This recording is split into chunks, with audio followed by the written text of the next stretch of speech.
വയറ് നിറയെ പിലാവും മറ്റ് ഇറച്ചി വസ്തുക്കളും നെയ്യ് ചേർത്ത സാധനങ്ങളും എല്ലാം കൂടെ നമ്മൾ കഴിച്ച് ചിലപ്പം പാലിൻ്റെ അംശങ്ങളും കൂടിയിട്ടുണ്ടാവും. അതിനകത്ത് ഈ വാട്ടർ മെലോൺ നമ്മൾ കഴിച്ചു കഴിയുമ്പോൾ അതൊരു വിരുദ്ധ ആഹാരമായിട്ട് മാറുകയാണ്. അങ്ങനെ വോമിറ്റ് ചെയ്യും, ഛർദി കൂടും.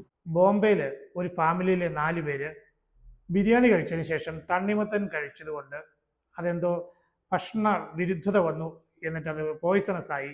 അവർ 4 പേരും മരിച്ചു എന്ന്. ഈ ജോർജ് ജോസഫ് എന്ന് പറയുന്ന ഈ റിട്ടയർഡ് എസ് പി, ഈ ഒരു എസ് പി എന്നുള്ള ആ റിട്ടയർഡ് എസ് പി എന്നുള്ള വാക്കിനെ വളരെയധികം മിസ്യൂസ് ചെയ്യുന്ന ഒരാളാണ്. ഒരുപാട് ഫാൾസ് ന്യൂസുകൾ ഇതുപോലെ ഇടുന്നുണ്ട്. ഇനി ഞാൻ നേരിട്ട് ഇവിടെ ചലഞ്ച് ചെയ്യാണ്, ജോർജ് ജോസഫ് സാറേ, നിങ്ങൾ എന്ത് ഫേക്ക് ന്യൂസ് ഇട്ടാലും 24 മണിക്കൂറിനകം ഞാൻ അതിന് കൗണ്ടർ ഇട്ടിരിക്കും. നിങ്ങളുടെ ഈ മൂടുകൂട ഉണ്ടല്ലോ, അത് ഞാൻ അഴിക്കും. നിങ്ങളുടെ ഈ കള്ളവാർത്ത ഇടുന്ന പരിപാടി നിർത്താൻ എന്നെ കൊണ്ടാണെന്ന് ഞാൻ ചെയ്യും.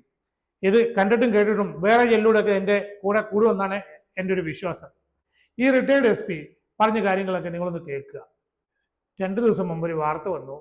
ബോംബെയിൽ ഒരു ഫാമിലിയിലെ 4 പേര് ബിരിയാണി കഴിച്ചതിന് ശേഷം തണ്ണിമത്തൻ കഴിച്ചതുകൊണ്ട് അതെന്തോ ഭക്ഷണ വിരുദ്ധത വന്നു, എന്നിട്ട് അത് പോയിസണസ് ആയി. അവർ 4 പേരും മരിച്ചു എന്ന് ചാനലുകളെല്ലാം അത് ടെലികാസ്റ്റ് ചെയ്തു. ചാനലുകൾ ചെയ്തതെന്നോ ഇത് തണ്ണിമത്തൻ കഴിച്ചത് മൂലമാണ്, തണ്ണിമത്തനിൽ എന്തോ വിഷമുണ്ടായിരുന്നു എന്ന വാർത്ത പരത്തിയത് കൊണ്ട് ഈ തണ്ണിമത്തൻ ബിസിനസ് തന്നെ ബോംബെ സിറ്റിയിൽ എല്ലായിടത്തും അങ്ങ് നിന്നുപോയി. മറ്റു പല സിറ്റികളിലും ഹൈദരാബാദിലും ബാംഗ്ലൂരിലും ഒക്കെ തണ്ണിമത്തൻ്റെ ബിസിനസ് വല്ലാതെ കുറഞ്ഞുപോയി. ഇത് കേട്ടുകൊണ്ട് മറ്റു ചില യൂട്യൂബർമാർ എവിടെ എന്ത് സംഭവിച്ചാലും നല്ലതോ ചീത്തയോ സത്യമോ മിഥ്യയോ ഒന്നും നോക്കാതെ ചാടി കയറി അതിനെക്കുറിച്ച് എന്തെങ്കിലുമൊക്കെ ഒരു ഭാവന സൃഷ്ടി ഉണ്ടാക്കിയെടുക്കും. എന്നിട്ട് മനുഷ്യനെ തെറ്റിദ്ധരിപ്പിക്കും. നമ്മുടെ മലയാളത്തിൽ കുറേ പേരുണ്ട് ഇങ്ങനത്തെ. ഞാൻ ഇന്ന് തൊട്ട് ഓരോരോ സാമൂഹ്യ വിരുദ്ധന്മാരെ, അതായത് ഇങ്ങനെ തെറ്റായ വാർത്ത തരുന്ന യൂട്യൂബർമാരെ ഒന്ന് പരിചയപ്പെടുത്താൻ ആഗ്രഹിക്കുകയാണ്. പ്രമോദിൻ്റെ പ്രതികരണം എന്നായിരിക്കും ഈ സീരീസിൻ്റെ പേര്.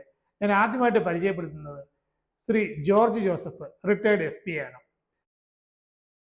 ഞാൻ ആ സാമൂഹ്യ വിരുദ്ധൻ എന്നുള്ള വാക്ക് ഉപയോഗിച്ച് എന്തുകൊണ്ടാണെന്നോ, ഒരു കള്ളൻ അല്ലെങ്കിൽ ഒരു ക്രിമിനൽ ഇവരൊക്കെ എന്ന് പറഞ്ഞാൽ നേരിട്ട് ഞാനിത് ചെയ്യുന്നുണ്ട് എന്ന് പറയാൻ യാതൊരു മടിയില്ലാത്തവരാണ്. അവരൊരു ക്രൈം ചെയ്യും, അല്ലെ മോഷണം നടത്തും, പിടിച്ചുപറി നടത്തും, അവരെ പോലീസ് പിടിക്കും. അവർ കള്ളനാണെന്ന് അറിയപ്പെടുന്നതിനാണ്, അവർക്ക് വലിയ വിഷമമൊന്നുമില്ല. ഇവരെല്ലാം ഞാൻ സാമൂഹ്യ വിരുദ്ധൻ എന്ന് വിളിക്കുന്നത്. അതല്ലെങ്കിൽ മദ്യപിച്ചിട്ട് ഏതെങ്കിലും വീടിൻ്റെ മുമ്പിൽ പോയിട്ട് ഛർദ്ദിച്ചു വെക്കുന്നവനെ ഞാൻ സാമൂഹ്യ വിരുദ്ധൻ എന്ന് വിളിക്കുന്നില്ല. കാരണം അവരൊക്കെ ജീവിതത്തിൽ ലോ സ്റ്റാൻഡേർഡ് ഉള്ള ആൾക്കാരാണ്.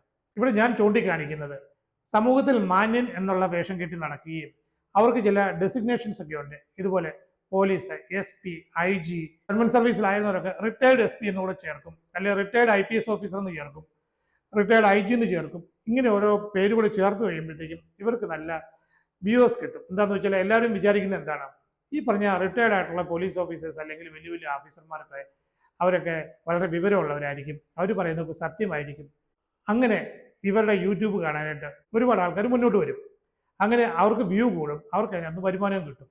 ഈ ജോർജ് ജോസഫ് എന്ന് പറയുന്ന ഈ റിട്ടയർഡ് എസ് പി, ഈ ഒരു എസ് പി എന്നുള്ള ആ റിട്ടയർഡ് എസ് പി എന്നുള്ള വാക്കിനെ വളരെയധികം മിസ്യൂസ് ചെയ്യുന്ന ഒരാളാണ്.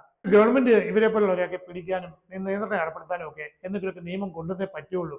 കാരണം ഗവൺമെന്റിനെയാണ് ഇവര് മിസ്യൂസ് ചെയ്യുന്നത്. ഈ റിട്ടയർഡ് എസ് പി പറഞ്ഞ കാര്യങ്ങളൊക്കെ നിങ്ങളൊന്ന് കേൾക്കുക. വയറ് നിറയെ പിലാവും മറ്റ് ഇറച്ചി വസ്തുക്കളും എണ്ണപ്പല നെയ്യ് ചേർത്ത സാധനങ്ങളും എല്ലാം കൂടെ നമ്മൾ കഴിച്ച് ചിലപ്പം പാലിൻ്റെ അംശങ്ങളും കൂടിയിട്ടുണ്ടാവും. അതിനകത്ത് ഈ വാട്ടർ മെലോൺ നമ്മൾ കഴിച്ചു കഴിയുമ്പോൾ അതൊരു വിരുദ്ധ ആഹാരമായിട്ട് മാറുകയാണ്. അങ്ങനെ വോമിറ്റ് ചെയ്യും, ഛർദി കൂടും. സാധാരണ ഇതിൽ വോമിറ്റ് ചെയ്ത് ഒരു പരുവത്തിൽ കാള പറ്റുമെന്ന് കേൾക്കുമ്പോൾ കയറെടുക്കുന്നെന്ന് പറഞ്ഞ പോലെയാണ് ഇയാളുടെ പല പെരുമാറ്റങ്ങളും. ഒരു വാർത്ത കേട്ടു, ഉടനെ അതിനെക്കുറിച്ചൊരു സയൻറ്റിഫിക് ആയിട്ട് എന്ന് തോന്നുന്ന രീതിയിലുള്ള ഒരു വിവരണം, അത് സത്യമായിട്ട് യാതൊരു ബന്ധവും ഇല്ലാത്തതായിരിക്കും. കുറേ ആൾക്കാർ ഇത് കാണും. 24 മണിക്കൂറിനകം 1,00,000 മുകളിലേക്കാണ് ഒരു വ്യൂ വരുന്നത്. അതിൽ കാശുണ്ടാക്കുന്നു. യൂട്യൂബിലല്ലേ, പ്രത്യേകിച്ച് പ്രശ്നമൊന്നുമില്ലല്ലോ, എന്തുമാകാം, എന്തും വിളിച്ചു പറയാം. ഇവിടെ ഇപ്പോൾ ഇയാൾ എന്താണ് പറഞ്ഞത്, ബിരിയാണി കഴിച്ചതിന് ശേഷം അല്ലെ പുലാവ് കഴിച്ചതിന് ശേഷം അതിൻ്റെ കൂട്ടത്തിൽ ചിലപ്പോൾ തൈരോ പാല് അങ്ങനെ പലതും കൂടെ ചെന്ന് കാണും, ഒരുപാട് എണ്ണമയം ഉണ്ടായിരുന്നായിരിക്കും, അതുമായിട്ട് തണ്ണിമത്തൻ റിയാക്ട് ചെയ്തു, അതുകൊണ്ടായിരിക്കാം ഈ മരണം സംഭവിച്ചത്. അയാൾ ആധികാരികമായിട്ട് പറയുകയാണ്, തണ്ണിമത്തൻ എന്ന് പറയുന്ന ആ പഴം, ആ ഫ്രൂട്ട് ബിരിയാണിയും അല്ലെ എണ്ണയുമായിട്ട് ചേരുമ്പോൾ അത് വിരുദ്ധ ഭക്ഷണമാകുന്നുവെന്ന് ഏതെങ്കിലും ഡോക്ടർമാർ ഇതുവരെ പറഞ്ഞിട്ടുണ്ടോ? ഇങ്ങനൊരു കാര്യം? അല്ല, ഇയാൾക്കുണ്ടല്ലോ ഒരു ഡോക്ടറോട് ചോദിക്കണം അങ്ങനെയുള്ള താല്പര്യമൊന്നുമില്ല. അവിടെയാണ് ഞാൻ പറയുന്നത് ഇയാൾ സാമൂഹ്യ വിരുദ്ധനാണ്. ഇയാൾ കിട്ടുന്ന ചാൻസിൽ വായി തോന്നുന്നങ്ങ് വിളിച്ചു പറയുകയാണ്. എൻ്റെ ഇത്രയും കാലത്തെ ജീവിതത്തിനിടയ്ക്ക് ഞാൻ പലതവണ വൈകിട്ട് നന്നായിട്ട് ഭക്ഷണം കഴിച്ചിട്ട്, പ്രത്യേകിച്ച് ഈ ബിരിയാണിയും പുലാവും ഒക്കെ ഹൈദരാബാദ് സിറ്റിയിലെ ജീവിതം കാരണം ഞാൻ ഒരുപാട് തവണ ഈ പുറത്തുനിന്നൊക്കെ ബിരിയാണിയൊക്കെ കഴിച്ചിട്ടുണ്ട്.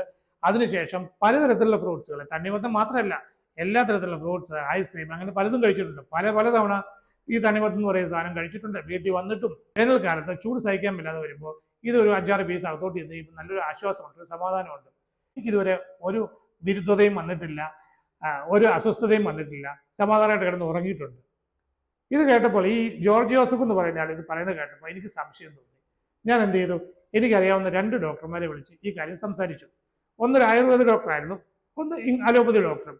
രണ്ടുപേരും ഒരു പമ്മലും ഇല്ലാതെ പെട്ടെന്ന് തന്നെ ഉത്തരം തന്നു, അങ്ങനെയൊന്നുമില്ല, തണ്ണിമത്തൻ അങ്ങനെ ഒന്നിൻ്റെയും വിരുദ്ധ ഭക്ഷണമൊന്നുമല്ല.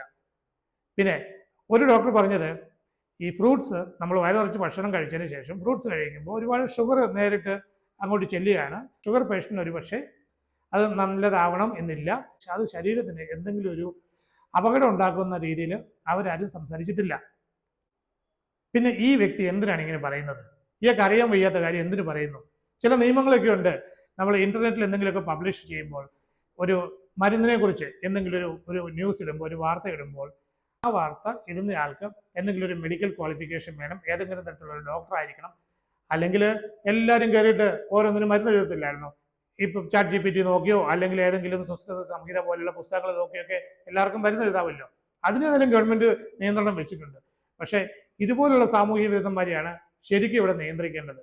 ഈ ഗവൺമെൻറ് ഡെസിഗ്നേഷൻസ് അതിൻ്റെ റിട്ടയർഡെന്നും കൂടെ ചേർത്തിട്ട് കാശുണ്ടാക്കാൻ ശ്രമിക്കുന്നു. ശരിക്കും ഇവരെ ഒരു ക്രൈം തന്നെയാണ് ചെയ്യുന്നത്. യൂട്യൂബിന് ഇങ്ങനെയുള്ള കാര്യങ്ങളൊന്നും കൺട്രോൾ ചെയ്യാനായിട്ട് പ്രത്യേകിച്ച് നിയമങ്ങളൊന്നുമില്ല. കാരണം അവർ അസഭ്യമായിട്ടുള്ള വാക്കുകളൊന്നും ഉപയോഗിക്കുന്നില്ല. പക്ഷേ പറഞ്ഞു കൊടുക്കുന്നതോ ജനങ്ങൾക്ക് അത്യന്തം ഭീതി ഉണ്ടാക്കുന്ന കാര്യങ്ങൾ. ഞാനിവിടെ ഉറക്കെ പറയുകയാണ്, ഈ ജോർജ് ജോസഫ് എന്ന് പറയുന്ന വ്യക്തി ഒരുപാട് ഫാൾസ് ന്യൂസുകൾ ഇതുപോലെ ഇടുന്നുണ്ട്. ഇനി ഞാൻ നേരിട്ട് ഇവിടെ ചലഞ്ച് ചെയ്യുകയാണ്, ജോർജ് ജോസഫ് സാറേ, നിങ്ങൾ എൻ്റെ നാട്ടുകാരനാണ്, കോട്ടയംകാരനാണ്. പക്ഷേ ഇനി നിങ്ങൾ എന്ത് ഫേക്ക് ന്യൂസ് ഇട്ടാലും 24 മണിക്കൂറിനകം ഞാൻ അതിന് കൗണ്ടർ ഇട്ടിരിക്കും. നിങ്ങളുടെ ഈ മൂടുപൂട ഉണ്ടല്ലോ, അത് ഞാൻ അഴിക്കും. നിങ്ങളുടെ ഈ കള്ളവാർത്ത ഇടുന്ന പരിപാടി നിർത്താൻ എന്നെ കൊണ്ടാണെന്ന് ഞാൻ ചെയ്യും. ഇത് കണ്ടിട്ടും കേട്ടിട്ടും വേറെ ചെല്ലൂടൊക്കെ എൻ്റെ കൂടെ കൂടുമെന്നാണ് എൻ്റെ ഒരു വിശ്വാസം. എൻ്റെ ഈ പ്രതികരണം നിങ്ങൾക്ക് ഇഷ്ടപ്പെട്ടെങ്കിൽ ചാനൽ സബ്സ്ക്രൈബ് ചെയ്യുക, ആർക്കെങ്കിലുമൊക്കെ ഒരു ഫോർവേഡ് ചെയ്ത് കൊടുക്കുക. ജനങ്ങളൊന്ന് മനസ്സിലാക്കട്ടെ ഇവിടെ പ്രതികരിക്കാനും ആളുകളുണ്ടെന്ന്. നമസ്കാരം.